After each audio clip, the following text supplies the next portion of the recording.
Alright, here we go. Alright, welcome back to That Time Requires a Slime, Anime Review, episode 41.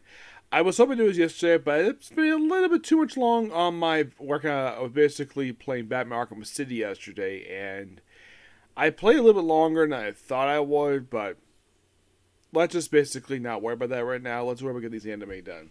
Okay, so here we're discussing the second episode that was released on Friday. As part of it, the occasional thing Crunchyroll does is where, oh, let's do a Delphi. This one's called The Martial Arts Term, episode 69, which adapts from the first interlude in the book, in book 9, along with the third, pretty much the entirety of the third chapter. Yeah, like the entire thing. Which I was kind of surprised about that. Oh, one thing I forgot to mention is basically the last episode.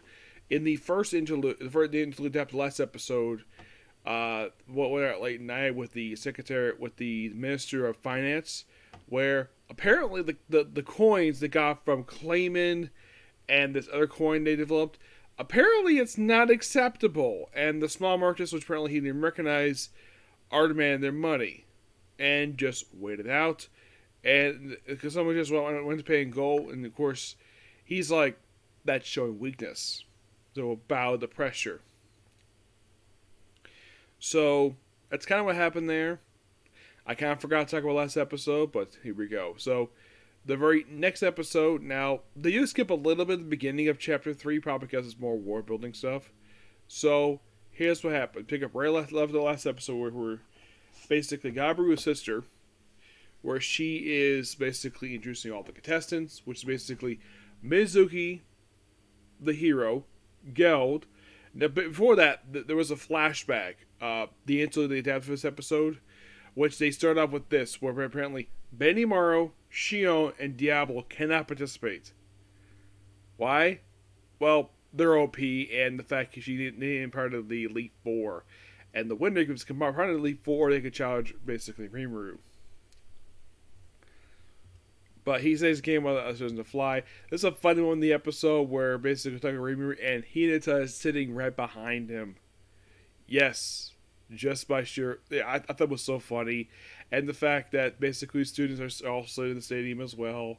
And of course, the other contestants are, get this. So we have this swordsman. Don't know who he is. He's only here for this episode. We have the two guys who were named the dungeon bosses, which of course they get a plug for the dungeon, which is quite nice.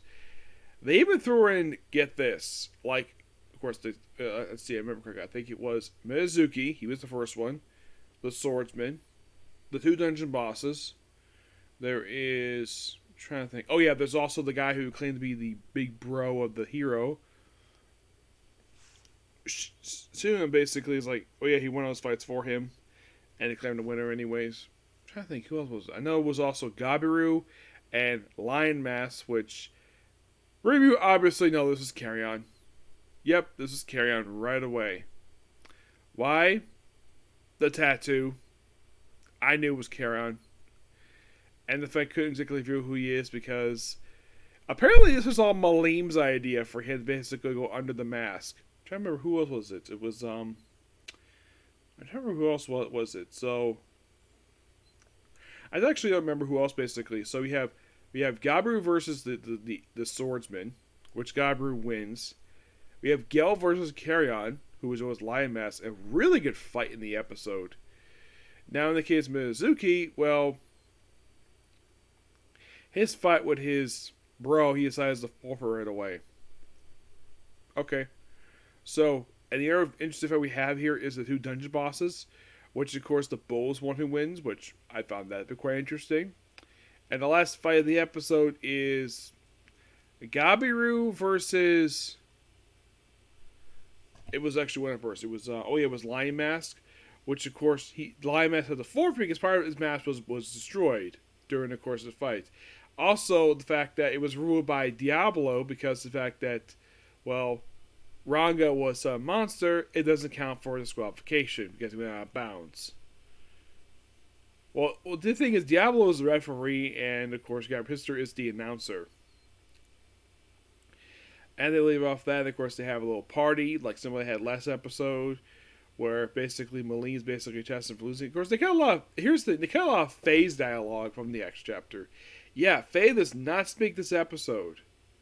As for why they cut her dialogue, I think maybe actually she did speak one line, but she got a lot more dialogue in the book. But they cut her out. They cut her lines in the episode, and then the episode ends with you have basically everybody have the little midnight basically have like a meeting in basically Ryu's office, and then the episode ends with Dwargon showing up. Yep. Because, of course, basically, well, the reason why he's here, because Rimuru promised him to meet with him. And that's the episode.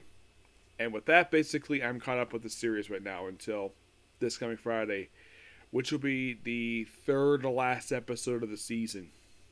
I know we get season 4 yet. I don't know. I hope we do get season 4.